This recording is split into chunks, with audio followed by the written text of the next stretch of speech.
নমস্কার। আজকে আমি খুব সহজেই বানিয়ে নিলাম খাট্টা মিঠা বড়ার টক।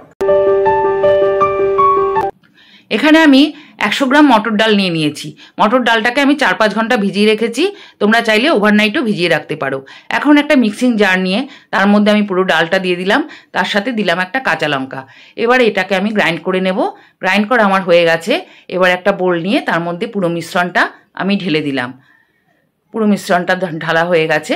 এখন আমি হাতের সাহায্যে এটাকে ফেটিয়ে নেব। একদিক থেকেই ফেটাবো, তাতে বড়াটা ভালো হবে। ভালো করে ফেটিয়ে নিলাম।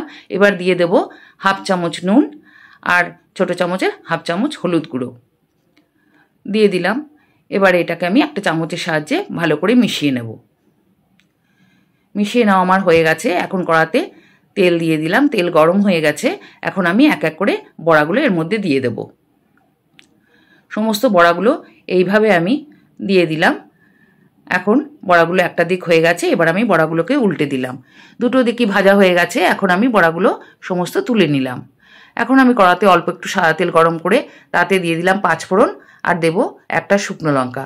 এটা একটু ভাজা গন্ধ বেরোতে শুরু করেছে। এখন আমি দিয়ে দেবো 1 লিটার জল।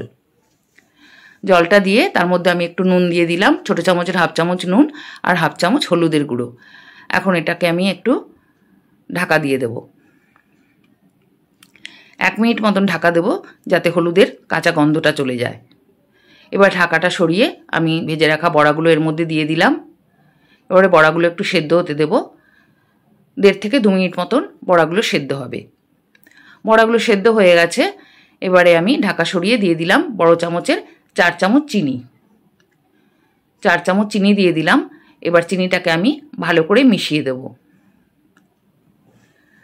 চিনিটা আমার ভালোভাবে মেশানো হয়ে গেছে। এখন আমি দিয়ে দেব এর মধ্যে তেঁতুলের কাঠ। আমি এখানে বড় চামচের 3 চামচ তেঁতুলের কাঠ দিয়ে দিলাম। ওপর থেকে দিয়ে দেব আমি ভাজা মশলার গুঁড়ো।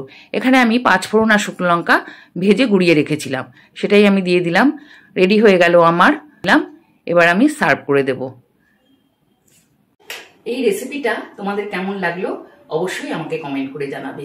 আর যারা যারা এখন আমার চ্যানেলটাকে সাবস্ক্রাইব করনি তারা সাবস্ক্রাইব করে দিও আর পাশে থাকা বেল আইকনটি প্রেস করে দিও। এরকমই নিত্য নতুন রেসিপি নিয়ে আমি তোমাদের সাথে হাজির হব। আজকের মতন তাহলে আসি।